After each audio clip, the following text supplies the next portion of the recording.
Hello. Greetings to you all. We're so delighted that you've joined us and you are a part of our Earth Day celebrations. And we have a delightful show for you today. And on for next is we just had a segment with one of our Native American authors and doing Pepper, but this is for our author, Bill Pinkney. And Bill has written a book, The Tale of Two Cities, The Tale of Two Climates, and he is a tremendous contributor when it comes to providing information about weather, environment, and he has been a well-renowned contributor for some time on our program. And we're always so delighted to have Bill Pinkney with us. He gives us an insight of weather and contributions and our environment. On this Earth Day, you need to know your environment. You need to know that you're a part of Mother Earth. You need to know the exciting and important aspects of that. But Bill will share with us insights and information that we need to know according to his book. Bill, thanks for joining us. Share. So, Thank you for having me. It's an honor to be with all of you today. And just a little intro on Earth Day itself was common practice back in the 1950s, the post-World War 50s and 60s, for people to just throw their trash out and cigarette butts out their windows of their cars as they were driving along. My parents did it as well. As you know, we traveled Route 66 back in the day, and it's also a common thing back in the day to dump industrial and mining waste into our rivers. And it was so bad back then that, and as I'm sure you towards the east coast of the United States probably remember that the Cuyahoga River caught fire. Ohio. It's in Ohio. Yeah, okay. And Lake Erie was viewed as being dead back in the day. Oh. And the air, looking from the front window of my home in Chicago, or where I grew up, was orange. The sky was orange from the belching smoke of the steel mills in nearby Gary, Indiana. And there's also a tremendous amount of smoke back then in places like Los Angeles and elsewhere in the United States. And that was generally the situation across the entire United States, is an environment, a polluted environment. And so Earth Day began then in April of 1970 to address that need to clean up our badly abused air and land and water environment. And so now if we fast forward 53 years later, the quality of our air, land, and water now has improved tremendously since then. For example, Earth's ecosystems and the human condition continue to prosper today, and by a lot. Streams once left lifeless by the acids from mining drainage, coal mining in particular, now support fish and bald eagles and all kinds of wildlife. Industries, in fact, today return water to our streams cleaner than it was at the intake to the plants. And sulfur dioxide, SO2, exhaust emissions from tailpipes and smokestacks is down a whopping 90% since the post-World War II days. And so it likely hasn't been this good since the advent of the entire industrial age back even as far as the 19th century. But now temperature, it seems, is also known as global warming, also known as climate change. And some say that it's hijacked to be the now controversial theme of the modern Earth Days. So whatever you think of that, that's the history on Earth Day. And so now I'm going to get into that climate, Um, temperature, and weather. can Some I of, just interrupt? Can you sure. click on the slideshow so that Oh, yes, yes, yes, yes, yes. we can Sorry. see the full slide? Okay, there we go. Is that better now? Yes. Now you Okay, can switch to the next one. Yeah. okay. So I'll be talking today as a summary of my book, A Tale of Two Climates, one real, one imaginary. And my goal today is to provide you with a better understanding of the factors that impact our planet and its environment by looking at the big picture of things and not getting too far down into the weeds, so that we can see the total picture and not just pieces of it. And so what I like to start with is the bottom line up front. And here's what it is. And that is that my position on climate and global warming is to be well, to sleep well. There is no crisis, as some would have us believe. And I'll go into why that is and the evidence that supports my position. So background-wise on me, thank you very much. I'm not a doctor, a PhD. My background is in physics and specializing in atmospheric physics from Georgia Tech in DePaul, master's degrees and BS degrees there. I also did additional graduate study in meteorology, synoptic and physical meteorology. And I spent a year at Stanford's Ginston Laboratory of Applied Physics, doing laser radar work. And the thread throughout all of this education, as well as the work experience, is the what's in the air, what's going on in the atmosphere. So work-wise, 27 years in a first career with the United States Army, 22 of those years on active duty as a soldier scientist, and another 5 years as a civil servant within the research and development side of the Army. And then after retiring in 1992, I spent another 20 years in the aerospace industry, Northrop Grumman in particular. And then after retiring from that in 2016, another 5 years research and writing my book. And just to go over a few of the highlights of that working career, it began in the 1969 hurricane season with a Navy unit. Brand new Army second lieutenant at the time, but assigned to a Navy unit called Weather Reconnaissance Squadron 4, VW4, or as it's known, the Navy's Hurricane Hunters. And I was there for a specific project called Storm Fury, which was the one and only time that a hurricane was ever seeded, to see if they could spread out the energy of the storm and even turn it. And they actually seeded with silver iodide and solid crunched up carbon dioxide dropped from above the storm from 40,000 feet by Navy 86 intruder jets, dropping the silver iodide down into the storm to see if they could affect its, spread out its energy and even turn it. So that's how I started my career.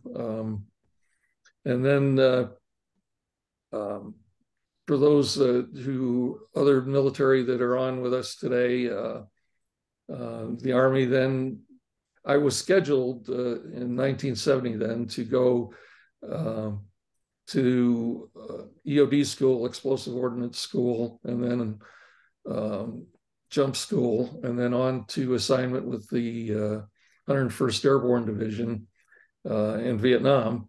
But the Army decided they needed a meteorologist a little bit more at the time. And so they switched me to a place called Dugway Proving Grounds in Utah, and the meteorology research offices at Fort Douglas in Salt Lake City, where the first years of my career in the Army was doing atmospheric and meteorology research and development in order to protect our soldiers on the battlefield. from nuclear attacks, being able to protect themselves from fallout and predict where that fallout was going to go, as well as protect ourselves from chemical agents and bio attacks. And so those were the first years in the Army. Also, those were the early years of laser range finding and target designation and laser radar. They had me working on that, as well as in the later stages, doing infrared countermeasures to protect the military's aircraft, specifically the fixed wing ones, as well as civilian aircraft from being hit by heat-seeking missiles. I'm going to get a drink of water here real quick. Is that another screen? Is that we'll go to the next slide? Yeah. So that's the background on me. A few fun facts now as we get into more of the specifics on what I've done in the writing and research of this book, and summarizing it for you today is a few fun facts. Did you know that water covers 71% of the surface of the Earth, and that it's the only molecule that can change back and forth between all three of its states, liquid, solids, and gaseous states, at least at earthly temperatures? It's the only molecule that can do that. And that water vapor and clouds are the most important substances of the greenhouse effect, which is thought, it's a popular myth, but it's thought by many to be the cause of the warming that's going on, the modest and beneficial warming that's going on in our air these days. And carbon dioxide is a part of that, but water vapor is carbon dioxide's a drop in the bucket compared to water vapor as a greenhouse contributor to warming. And then gravity and inertia are phenomena that also cause immensely complex interactions among our land, air, and water. When I was in grad school, that was one of the things that they had us do. It was try and solve Navier-Stokes equations. It drove me crazy. The entire, which are what drive our currents in the air as well as in the ocean, and drove me crazy back then. Still does now, because the fact of the matter is we still have a lot to learn. And I'd just like to stop for a minute here and talk about Dr. Richard Feynman, because the essence of science today is not in consensus. It's in the time-honored scientific method. And Richard Feynman said it best. He was a physicist back in the 1950s through the 80s. He won the Nobel Prize. He was a member of the Challenger, the space shuttle explosion back in January of '96, and determined that O-rings were the culprit. And he said it best about the scientific method, which is what needs to drive real science, which is what I'm talking about here.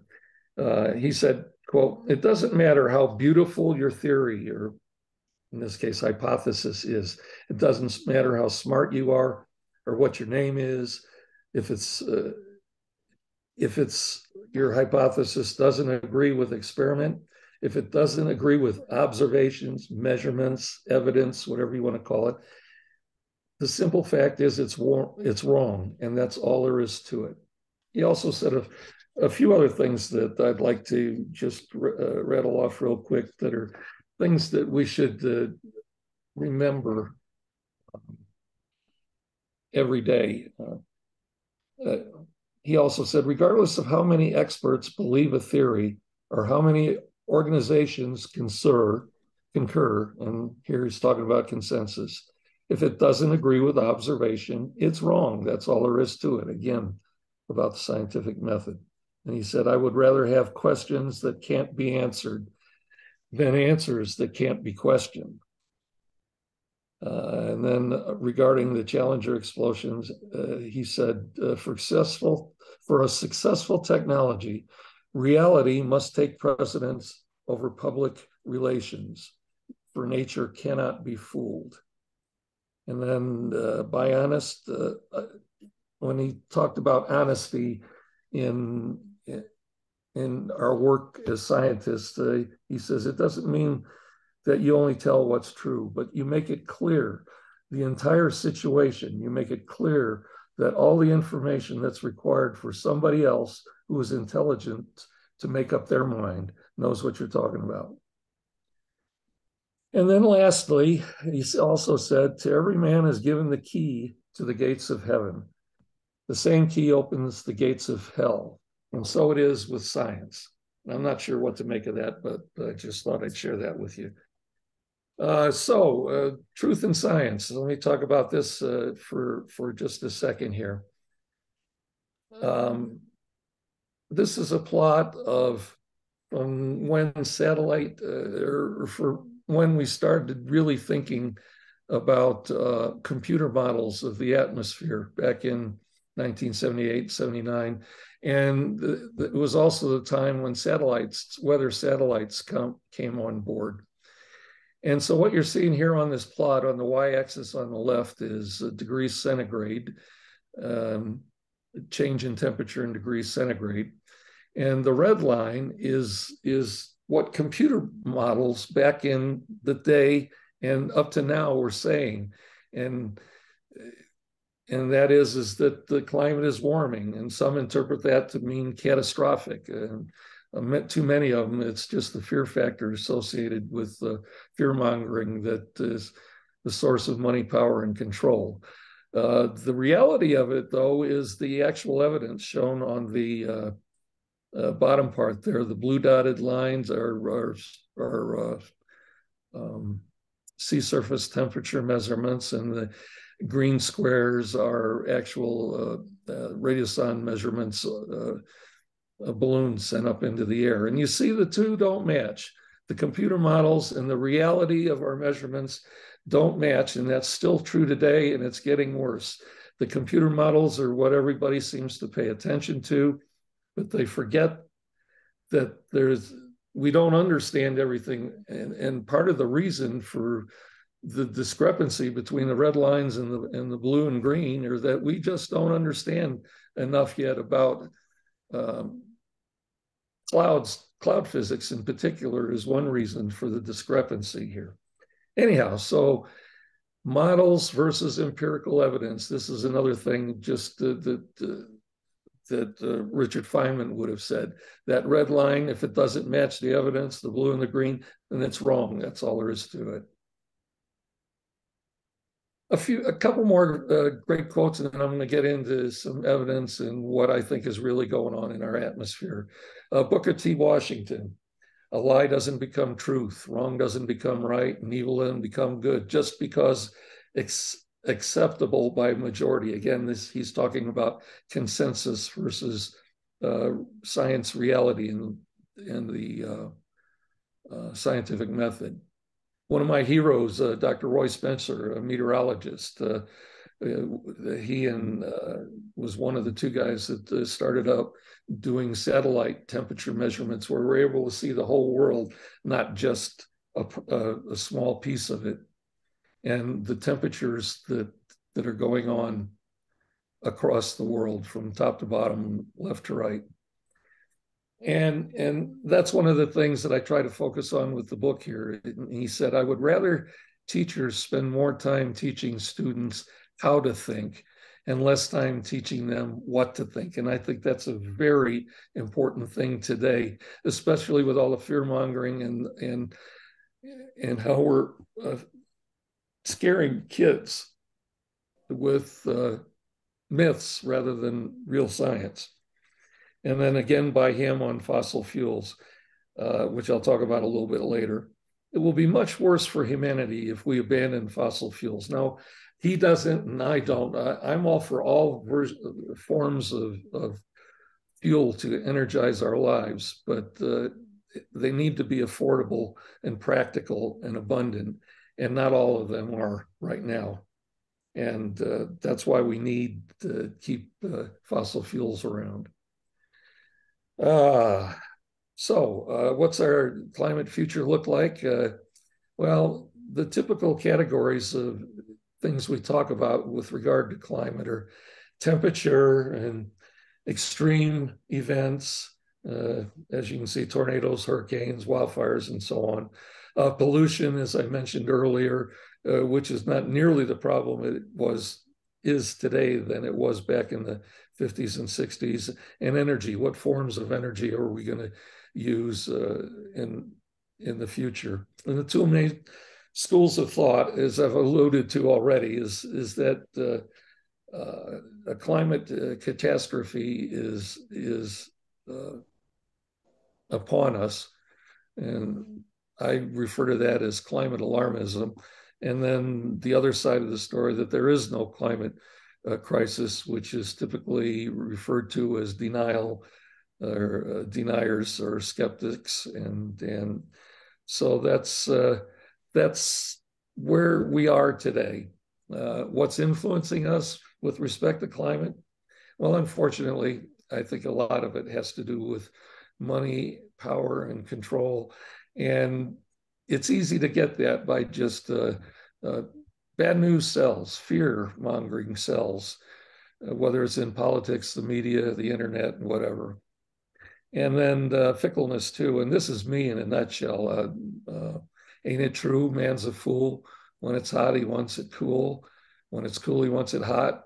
Always wanting what it's not. And that is me in a nutshell. But I also am a reality scientist.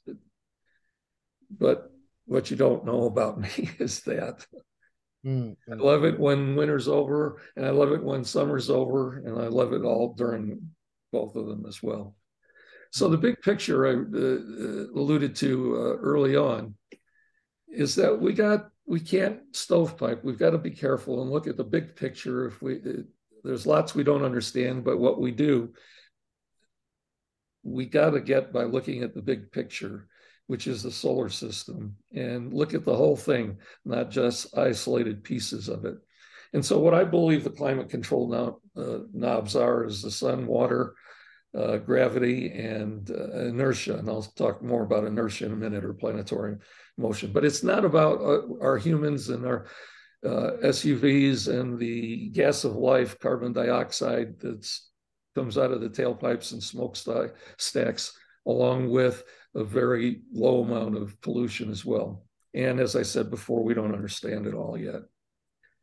So let's talk about that planetary motion piece. This goes back to the complex mathematics that's involved in how our Earth works. We have our Earth spinning about its axis one revolution every 24 hours, spinning along. And as it does, it's dragging along with it the air above us and the water on the surface of the Earth. And that's causing all the currents, the air currents, the jet stream, or as it's referred to now in the woke community is, what do they call them? Atmospheric rivers. And then besides that axial rotation every 24 hours, our axis, as it is circling the sun every 365 and a quarter days. And that circling of the sun isn't always circular. It's also slightly eccentric or elliptical as it changes, as it changes. At the same time, our axis that we spin about is doing well. Is changing slightly, but importantly, as we'll see, this is what causes the ice ages, this change in tilt of the axis. The tilt itself is what causes our winter, summer, fall, spring.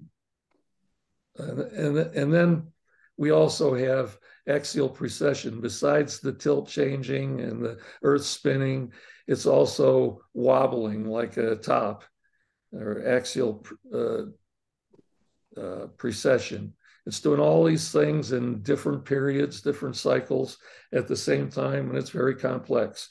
And of course, this picture is not to scale, but so that's just my attempt to show you a little bit about the complexity of what's going on in our atmosphere and how complex it is and how much we don't understand yet.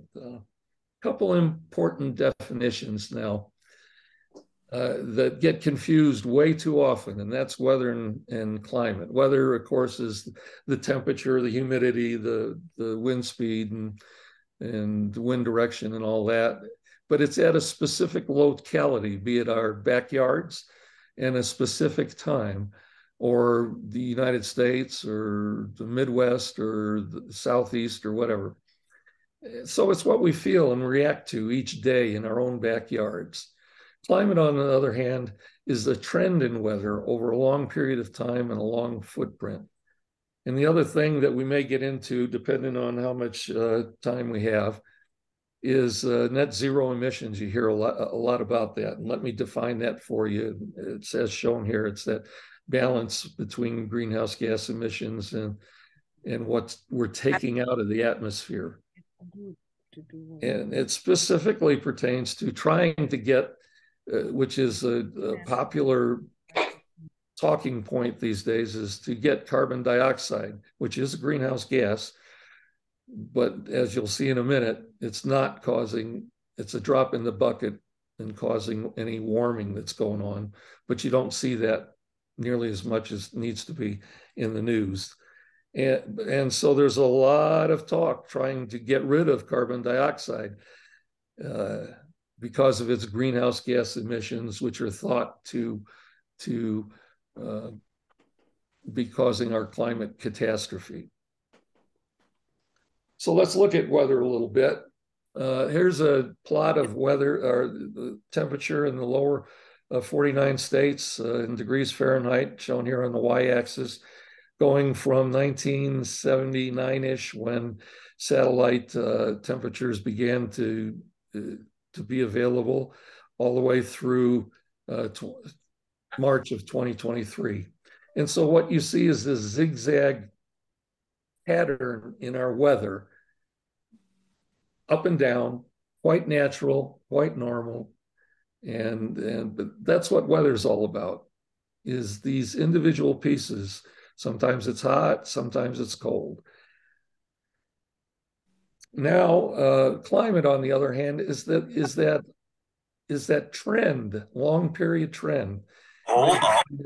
Is 30 years, where we've increased maybe a degree Fahrenheit since 1978. So that's the difference. It's a 44-year trend in the daily, monthly, even yearly zigzag climate that we see up and down.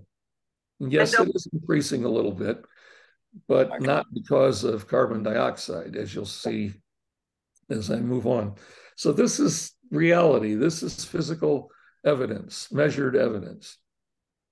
In this plot, I start over here today on the y-axis on the right side here is today, and we're looking back some 200,000 years.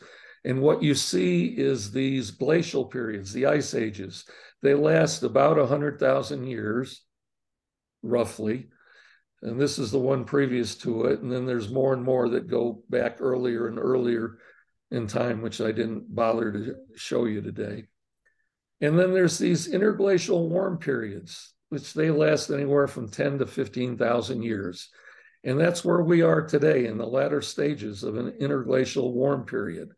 And that's why planetary motion and the sun and the earth, and the water that covers most of our earth are what's happening today.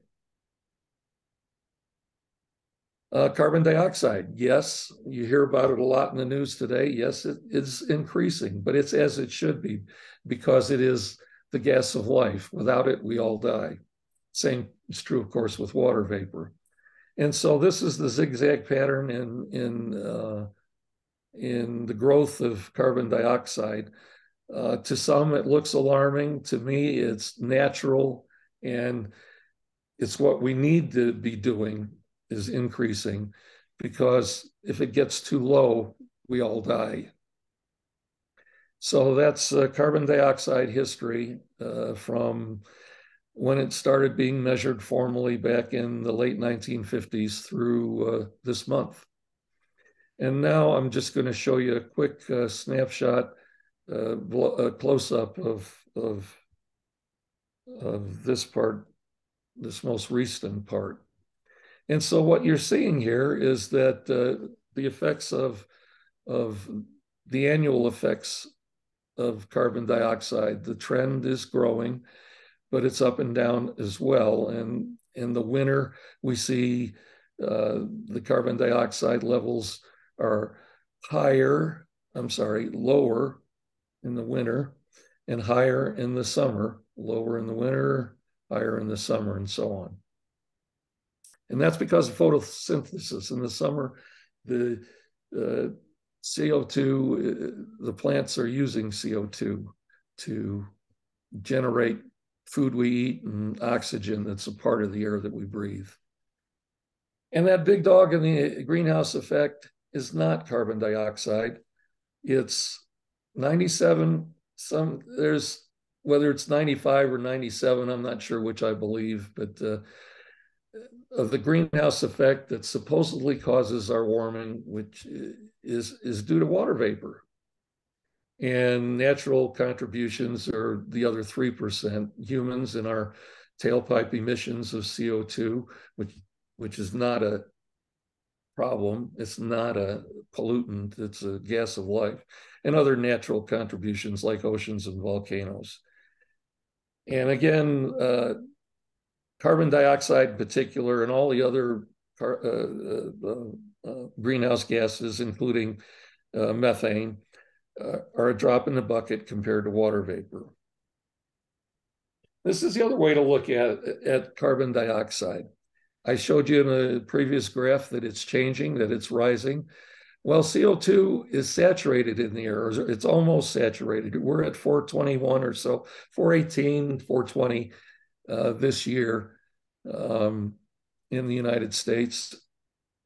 And like the bottom line here, no matter how much we put it into the air, it's the ability for it to cause warming is going down. It's saturated in a similar, but not exactly the same way as when our humidity is saturated at 100%, what happens? It rains or snows or whatever. So anyhow, CO2 is saturated in the air. And it doesn't matter how much more you put into the air, which is good for crop growth. It does matter if you try to take it out of the air and affect crop growth and our ability to feed our ever-growing planet. Here's another way to look at that, the way carbon dioxide works. This is a plot of atmospheric CO2. Just was like the previous slide was on the x-axis. Now I've got it on the y-axis and how it's changing over time. And here's that increase in CO2. And here's the actual measurements from a model. It's a simple CO2 model by Dr. Spencer. And this shows that the actual evidence that the model works is following the actual data that's taken on CO2 to this day. And so what this model shows, and we'll see if that happens, this is the future now, that CO2 is gonna roll over and become fairly constant. And we'll see if that comes true or not. But right now, the model is matching the actual observations. I thought I'd show that to you to see that some models do work. Okay, so now let's move on, talk more about temperature. And this is a plot of change in sea surface temperature over 1960 to Bill, today. how many slides do you have? How many more? Well, how much longer do you want me to talk? I do want to, because there's probably some questions out there, and Okay. I want to approach those to the audience as Okay. well as get ready for the next segment. But Okay. All right. Let me just quickly go through about 10 more slides. I won't spend any time on them. Okay. This is temperature, sea surface temperature now we're showing. And the green line here is CO2 concentration. People think this is what looks like a good correlation. And people think that CO2 is driving temperature. But in reality, it's the other way around. It's the temperature that's driving CO2. And think of a can of a carbonated soft drink like Coca-Cola sitting in the sun. When that happens, when the sun warms that can of Coke, it goes flat. The CO2 goes out of it. And it's this temperature that's driving the CO2. I'm sorry, the temperature here driving the CO2, not the other way around. And here's the proof of that when we look more closely at these peaks. Well, I'll move past that one. But you got to be careful on correlation. It's not necessarily causation. And so this is just a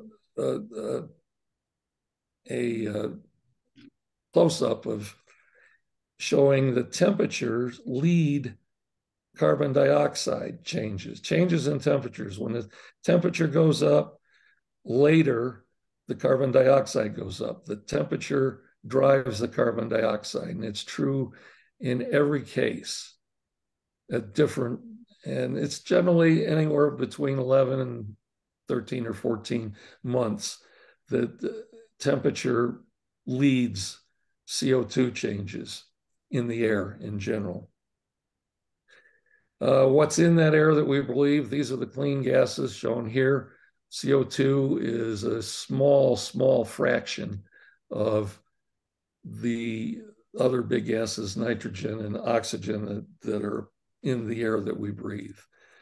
These are the pollutants. CO2, and my point here is to make is that CO2 is not one of the pollutants. These are the gaseous pollutants, the list of them. The only thing I want to say about this is ozone, which is good up high because it protects, it absorbs some of the ultraviolet radiation so we don't get sunburned too much, but it's bad nearby. It causes pollution. But ozone is not carbon dioxide. It's completely different process. And then particulate matter, PM 2.5 is the smoke we see in wildfires and dust and soot that comes from older trucks, accelerating away from a stoplight, for example. And PM 10 is dust. This is a picture of the greening of the earth over the past 35 years. This is what that increase in carbon dioxide has done to the earth. It's made it greener for the past 35 years. Let me talk about really quick tornado trends. They talk about, and these are weather events again. They say our severe storms are getting worse. No, they're not. Killer tornadoes have been going down, as you see in this plot here. Hurricanes, people believe this plot, and they say here's a clear proof that hurricanes are getting worse. No, they're not. This is what we haven't been watching hurricanes until satellites came along and hurricane hunter aircraft came along in the 50s and 60s and 70s and pulse Doppler radar. And so we weren't seeing nearly all of the global hurricanes back in these early days because we didn't have all this technology. And so the truth is that when you look at hurricane history from an energy standpoint, ACEs, accumulated cyclone energy, on a global perspective, there's no trend. They're not getting worse, hurricanes or cyclones across the world. In the United States, and in particular, where close to home for you all, or many of you, is the Atlantic coast. This is the North Atlantic hurricane energy plot here. Again, no trend. They're flat. But if you get influenced by any of this zigzag motion, surely don't believe they're not getting any worse, or that's the opinion out there in a lot today. Just a couple more and I'm done. Heat waves. If you look out here, we talk about the earth warming causing more and more heat waves. Well, no, that's not true. If you look back here in the 1930s in the Dust Bowl era, they were much worse than they are now. And the trend now is flattened heat waves. Wildfires. When you just, and this is what I call cherry picking, when you just look at a piece of the total picture, it looks like they're getting worse. But when you look at the whole picture, you see that they were much worse, again, back in the Dust Bowl era. They're 20% of what they used to be back in the 30s and the 40s. Yeah, they're increasing, but they've been pretty flat for the last years. And this is cold, hard, raw evidence of what's going on. But it seems like, especially in the Northwest, that wildfires are never been worse. Well, not true. So that's it in a nutshell. Contact information if you want to talk to me more about this, or you can ask questions in just a second. My email address there and website as well. If you want to buy the book, you can get it on Amazon or directly from me. And so that's in the slides that will be made available to you. And then 3 sources of information that I've used throughout this presentation here is that about the reality of climate science are taken from these websites. You can learn a lot there. Well, So there again is the final summary of climate trends. Temperatures up a little bit, but of beneficial and normal. Carbon dioxide is up the same way. Sea levels too. No trend in these, and hurricanes, tornadoes, and wildfires are down. And so there is no climate emergency or climate crisis, and I'll end it right there and take on any questions if you have a few minutes left for questions. That's yeah, I do, Bill. Thank you for that. Stop sharing your slides so we can all. Yes. Yeah, Yes. your perspectives seem interesting, but you tell people who sit in the middle of California and well, California and that, and even you in Utah, Mm-hmm. you experience a drought or some tremendous storms. Now, tell us, if you will. My question is, how do water systems impact the weather locally? I mean, they have some impact, I'm sure. Yeah. And like Absolutely. those people who live closer to major water systems, not so much the oceans, can be, severely impacted. Explain to us to some extent what your perspectives are with that. Okay, well, let me go back. Like when I grew up in Chicago, living right on Lake Michigan there, for example. The water in Lake Michigan, as the sun shines on it, even in the winter, some of that water evaporates up into the air to cause humidity. And when that happens in the winter, it gets wickedly cold. Yeah. The temperature's cold. The humidity is much higher than it is here in the Intermountain West, in Arizona, for example, or Idaho or Nevada, where it's pretty darn dry. Humidity affects the feeling that the humans have. It's a combination of temperature and humidity coming from the water that affect how we view weather. That answer your question? Well, to some extent, but I mean, to tell people who are in the Midwest or in the lower South, when I mean, because storms, they come so quickly. Even those people in Texas and Oklahoma, when a storm comes up so rapidly and hurricanes just explode, that I mean, I understand your theory. I mean, in terms of we can't really say how things will happen. But these hurricanes have an explosive component to them. Sure. It used to be that you could predict a hurricane or something like that from just a review. I mean, you go to bed at night and expecting to wake up in the morning and all things are the same. But when a hurricane comes onto you, I mean, I've been in 4 hurricanes. You know, I don't want to go into I've five. only been in one. All Oh no, right. Yeah. two, couple Yeah. during. Go Okay. ahead. So, but I mean, the planning component for that is just enormously. You just don't know what could happen. You know. Right. But how does I mean we typical Americans now, and that we're been propounded on weather, and weather. I mean, in our environment, can be, catastrophic Yeah. so rapidly. Uh-huh. Yeah. And so the thing that we say about that is that we need to pay attention, watch the news.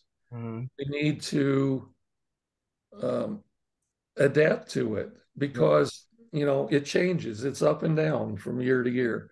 Uh-huh. Um, the hurricanes that come along the Atlantic coast are driven by, of course, the sun heating the water in the surface water in the Atlantic.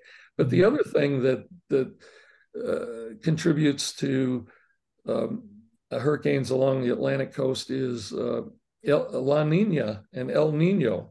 Yeah. Um, those things coming across from the Pacific affect what's going on in the Atlantic. And we don't know everything about it, but what we do know is that when La Nina years are happening, that tends to break up the vertical component of these hurricanes. So they're not as bad as they are in La Nina years, where there's not as much shear in the air over the water where hurricanes form. So we have to realize that it's not us humans, we humans that are causing it. We're certainly being affected by it, and my heart goes out to all of you that have had to live through damage or worse in a hurricane. But there's a lot of things that go into what causes them, and in the event itself, there's nothing worse than that. And the explosiveness of it is, I think, the reason for what you're saying in the last few years is a result of the La Nina currents coming across, and we've been coming across and contributing to the energy in those storms and the explosiveness of it. Like I have just interruption. Is Hank on? Not yet. Okay. I don't see him either. Can everyone turn their video on? We're going to do a roundtable discussion, if you can. I see an iPhone, a Samsung, Dr. Brenda, if you can turn your video on, Prejana, and I think Dr. Dietrich's on. So we're going to give everybody a chance to talk. So Elton, can you wrap this up? Sure. Yeah. Well, one more question. I know a friend of mine lives on the West Coast, lives in South California, and every year the Santa Ana winds come through. Santa Ana winds annually, and they have a tremendous impact on storms and fires and things like that.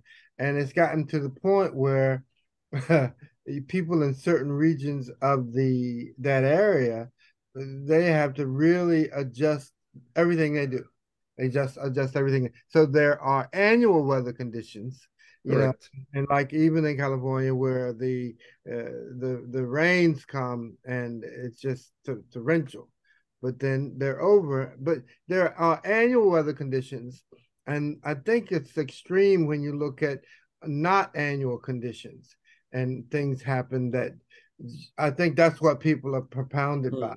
We expect an annual weather condition, but then when things happen not unusually or abnormally, that's what messes people up, I think. And in that regard, I have family on the West Coast as well. Those Santa Ana winds in the north, and I forget what they call them in the south, in Southern California, and another name in Northern California and on up into Oregon. Those Santa Ana winds, what causes them, that annual perspective that you accurately spoke to, is the seasonal change between the warm, near water temperatures in Los Angeles to the change in temperature between that and the mountains of the Sierra Nevadas, and coming across from a colder Nevada as winter, as fall enters the equation. That's where the Santa Ana winds come from. And they're an every year thing, and they're a major contributor to wildfires. But temperature, not so much. Those winds really stoke the fires, no doubt about it. And are they getting worse? When you look at, and I apologize, when I look at the longer view, I don't see them any different than what they are. But when your house burns down as a result of them, yeah, that's what the intensity of the moment is all you care about. Right, yeah. I mean, being in it and getting through it and surviving those elements. And so here we are. And your descriptions are so appropriate because I mean, it seems as though we are in the midst of we're lucky or not lucky. I mean, you look at the issues that take place down south. I mean, in Oklahoma and the Alabama, and oh my goodness, there are some storms that took place this year. I mean, and they're totally different from last year, and Yes, from the year before. And so, I mean, and there's discussions of global warming and discussions about global warming itself. So, I mean, I appreciate your descriptions, Bill, and I appreciate you giving us an insight to help us understand. Are there any more questions from any other members of the audience about weather? I mean, I know. One other thing that I could just take 30 seconds on with regard to wildfires out west. You know what's changed over the last 30 years or so? That is the introduction of cheatgrass. Cheatgrass? Cheatgrass, C-H-E-A-T grass, into the Western United States, and I'm sure it's true in the Eastern United States as well. It is a incredible tinder fuel that starts fires that wasn't there 40 years ago, 50 years ago. It's brought in from Southeast Asia, and it's all over the United States, but it's especially, and what it does is in those, as you mentioned, those torrential rains that happen in the fall and winter in California, the cheatgrass grows well and promulgates, but it also dries out very, very fast. And it's a major contributor to wildfires in the West. Anyhow, another tidbit of information. Sure. And I know, you mentioned the aspect of we just don't know what to expect, and we are, blessed when we get through a storm and not when we don't, and not be affected. And people, but we pray that that we are able to subside, and it's amazing in the conditions that I don't remember my grandparents or great grandparents or grandparents ever having to absorb and endure storms like what we've had to deal with. But these are the times we're dealing with, and the proximities to where people live, closer to water systems, and that kind of thing. And there's more people, there's more information that's out there now than, and I'm the same as you. When I grew up in the 50s, I don't remember hardly anything about tornadoes in the Midwest other than the one that affected me in 1967. Yeah. And to me, that was the worst of the worst. Yeah. Well, any storm that you have to go through and Yeah. experience loss is the worst of the worst. You Yeah. know that you. But I mean, you know, The it's information age, though, has sure. made it harder to digest all of this, and Yeah, there's yeah, just so much information that wasn't available to us when we were growing up. yeah, yeah. And I know people are terrified. The news systems have to do more. I see.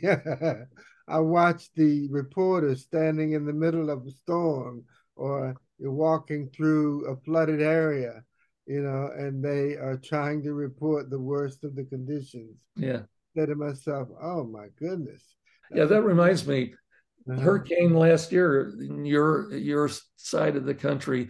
uh-huh, Our oldest son lives in Orlando, Florida, uh-huh, and Hurricane Ian last year, which hit a little south of Orlando on the uh-huh. Gulf Coast, that was an intense storm. Oh That yeah. Oh yeah. that, but when you look at the number of tornadoes just last year in 2022, Uh-huh. they were supposed to be more that year because of La Nina, but there Yeah. weren't. But the ones that came, that one Hurricane Ian that hit down there on the Gulf Coast was really bad. So let us sit down. I want to create a forum and let's just, I don't know, have the power to do this, but this is what I'm proposing. Let's propose an anti-storm, forum. Like, now, Okay. I know in the Caribbean, they Mhm. have a holiday called the no hurricane holiday. You know, what they call it? They call it something else. You know, the Hurricane Thanksgiving. Yep. Hurricane Thanksgiving, and which they give thanks for no hurricane. Now, hurricanes in the Caribbean, oh, they're, ooh, my goodness. I mean, I Mhm. have friends that live in Bermuda, friends that live in Barbados, friends that live in Jamaica. And when I mean there and friends that live in Florida, and and so we're gonna create an environment where we're thanks to no hurricane. Okay, we give thanks to no hurricane. And so what we'll do is, and this is just a little, a circular thing that how can I propose this? So because we're waiting actually for our No, no, next no. guest. Hank is going to be late, so that's good. We Uh, have more time. uh, So we have almost till 1 o'clock because George Garcia, the tomato chip guy, is going to come in at 1, and I hope Hank doesn't frighten him. So I'll have to make sure I yeah, keep but them all safe. thank you so much, Bill, But for your thank you, Bill, for contribution the to. contribution. What I'm going to do is end this segment, and then we'll do Okay. a quick roundtable discussion. But Okay. we really highly, highly value you, Bill. This presentation was pretty awesome. So much detail. And let's just go around the room real quick. Reginald, introduce yourself. Tell us what you thought about Bill's So book. we're not gonna And do it. we'll come back to the roundtable. And then Dietrich, and I don't know whose iPhone. Can you show us who you are? Yeah, And that's Nancy. That's my better half, that's your better Nancy. half. Okay, Okay. okay. And then Dr. no, Brenda, if you let's can if you can come and show yourself as well. So so quick. And then I'll stop the video and then we'll get Dr. back Dietrich said she to has to. thing.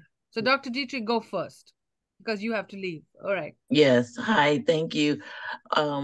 The talk was just very interesting. It was just kind of really shocking about what you're saying, that there is not like getting worse. And I was just like, wow, but you had the information there to back it.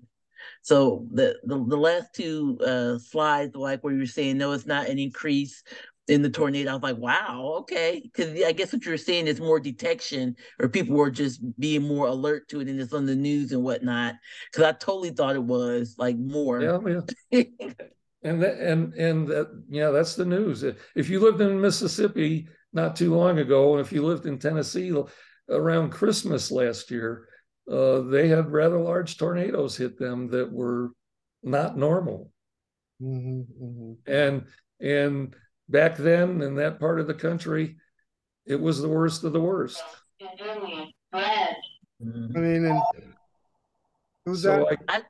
Go ahead. I was gonna say I do know, like, well, here from personal experience, I'm in West Texas, in Pecos, Texas. So I moved here a little over 13 years ago, and it was like two climates, hot and dry. It was nothing else. It was just totally like dust storms and everything. But I know, and I know I'm not crazy, over the years, and it never rained, never.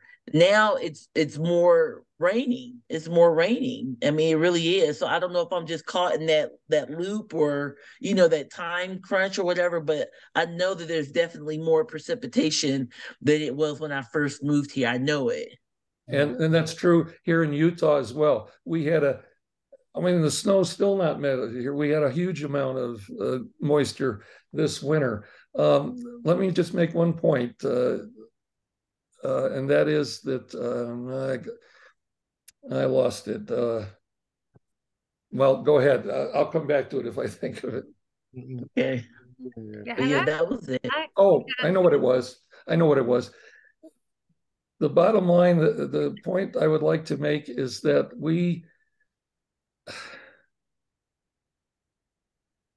now I've lost it again. I'll think of it in a minute. Sorry. Okay. That's okay. Okay. Well, let's talk and discuss. Let's stop the video. It happens. Thank you for watching this segment. Dr. Dietrich, if you want to tell us quickly about your conference, and I'll bring us back for another. How kind. Thank you. Well, I wanted to let y'all know that I am having a conference called the Professional Women's Relaxation Conference this coming June 16th and 17th in Odessa, Texas. It's a conference geared towards professional women, although men are most welcome to come. It deals with what we as women deal with as far as stress. Stress can be a killer, and this conference is going to convene professional women to learn exactly what stress does to the physical and the mental, as well as listen through talks, breakout sessions, and a keynote panel, ways that you can help better manage your stressors. Chronic stress is no joke, and we need to do more about taking care of it versus complaining about it. So please look me up, professionalwomenrelax.com. You're in Odessa, Texas. That's near Midland, Texas, of course. Exactly, yes. In fact, we're one of the richest territories in Texas, in America. Matter of fact, Odessa has the only Rolls Royce dealership. What has a Rolls Royce dealership there? Yeah. Oh. Yeah, they do. I didn't know that. I need to look that up. Yeah, Rolls Royce dealership. And I mean, it used to be a real oil-rich territory. It still is. It's booming. Booming. Yeah. So we're trying to come. So we're very good. Okay. How far are you from Dallas? I'm far. I'm like 6 hours. And Austin, Texas? Same, just kind of different direction. All right. Well, we'll figure it out. But definitely look her up, and I'll have those slides available at the next segment. But you're watching Brightside Global Trade TV. If you like Bill Pickney's presentation, buy his book, snap a photo, so we know you're paying attention. Please like and share. And if you cannot buy, go to his website, or go to Facebook, or write a comment, or write a review if you're on Amazon. Also put your book, Bill, on our Amazon site. And so people shop with brightsideglobaltrade.org/shop. Please, if you're shopping with Amazon this week, please shop with us, because we need the points. So please go on our website. It's one of the newest things that we have, and we want everyone to be shopping with us, and so that we can put all the author books as well in the new store. So coming up is a couple of things. We're going to have a quick roundtable, but before that, I haven't heard from Sergeant Reginald. Thank you both for your services. And Sergeant Reginald, please introduce yourself. Tell us what you're doing. And then you can talk about the 30-day challenge, and I'll close the segment, and then we'll bring you back. Well, good day, everyone. Elizabeth and El, thank you very much for having me. I'm Reginald Lyerly. I'm coming to you from Durham, North Carolina. By trade, I am involved in several businesses. I'm a diversity, equality, and inclusion recruiter that specializes in the area of cybersecurity. I also work in the insurance business. I also work in financial literacy. I've been selected by the Bruintons to be the chairperson of this year's Brightside Entrepreneurial Challenge. I look forward to assisting fellow business owners in that way. It's going to be 30 days in duration, and it is just going to remind people of different skills and competencies that we use in our day-to-day business operations. And it's going to be something that things that people think about and also some things that people do not think about. But the end goal is to enhance everybody's areas so they can bring about greater success. Thank you very much for the opportunity to address you all today. Thank you. Thank you. So thank you for watching Brightside Global Trade. Subscribe. And if you're watching this on YouTube, subscribe. And now we have both the podcast as well as the video channel. So we're very excited about being on the podcast so that we can be everywhere very soon, and you'll get to hear this program in many different formats. So thank you for watching.